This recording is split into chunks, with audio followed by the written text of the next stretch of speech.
Imagine you went to the bed one night and the next thing you know, that you wake up to the sound of screams.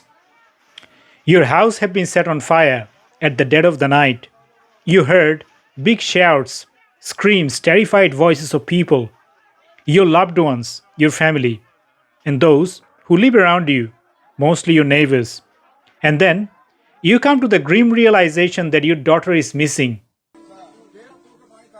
The world turned upside down within just a couple of hours, your heart pounding, and you collapse on the floor. The next day, when you became aware of your surroundings, you look for your daughter. Then you are told of the incident. You wail in vain. You cry out aloud. Worst has happened to her. She has been taken advantage of. You seek justice. You wish you could bring all those perpetrators to trial. But nothing happens. Your eyes dried out. You can cry no more.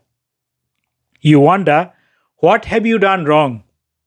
Well, you are a Hindu, a minority in a Muslim majority country. And guess what? That's an offense. There is no law to protect you. There is no media to cover your story. And certainly, there is no protest on the street demanding the blood of the victims of this religious hatred spewed towards them by the majority Muslims. There are many such victims now who faced brutal persecution. Their houses were attacked in broad daylight, set on fire, women abducted, raped and murdered. Many were lynched, beaten to death on the street, and then, with utter depravity, their death is celebrated in social media. The sadistic nature of this cruelty, the way these murders are celebrated, even broadcasted, will leave you in silence, if not in the grip of sheer anger. You feel nothing. You become stiff as if the very air had thickened by what you just saw. Imagine 14 generations of your family rooted in a land only to see its uprooting. All those buzzwords, community cohesion, secularism, freedom of expression, all these buzzwords crumble in a second like a house of cards. All your dreams shattered in just one day. These ideals, touted endlessly, lectured on by the Muslim apologists, evaporate in the air as the harsh reality of Islamic terrorism unfolds. And guess what? Behind this carefully constructed facade of peace and tolerance lies the ugly truth. The ugly truth of Islamic barbarism that comes out in the face of these relentless lies and propaganda by these so-called scholars and experts. Wait, just on a factual point, since we heard a lot about the second speaker, about how backward we Muslims all are. On a factual point, you said that Islam was born in Saudi Arabia. Islam was born in 610 AD. Saudi Arabia was born in 1932 AD. So you were only 1,322 years off. Not bad? Not bad start there.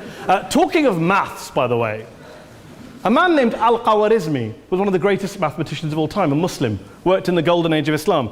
He's the guy who came up with not just algebra, but algorithms. Without algorithms, you wouldn't have laptops. Without laptops, Daniel Johnson tonight wouldn't have been able to print out his speech in which he came to berate us Muslims for holding back the advance and intellectual achievements of the West, which all happened without any contribution from anyone else other than the Judeo-Christian people of Europe. In fact, Daniel David Levering, the author of the Pulitzer Prize-winning historian and author of The Golden Crucible, points out that there would be no Renaissance, there would be no Reformation in Europe without the role played by Ibn Sina and Ibn Rushd and some of the great Muslim theologians, philosophers, scientists in bringing Greek texts.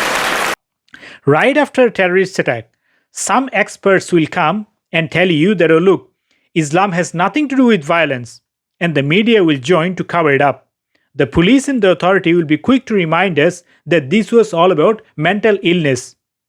Islam is the religion of peace and tolerance, a well-rehearsed script and a cynical ploy to obscure the sinister reality.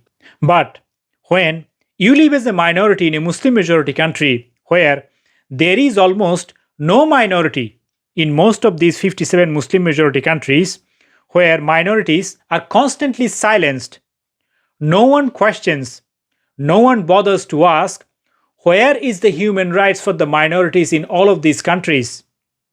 Why the minority population is declining day by day? Why the Hindus have to face extermination in their own homeland? Over the last couple of decades, Hindus indigenous to the country of Bangladesh have faced a harrowing struggle for survival. They have faced brutal persecution. They have been driven out of their homeland. Their communities have been eroded. Their ancestral lands have been stolen. Is this what you call tolerance? Or is this what should be called a curse?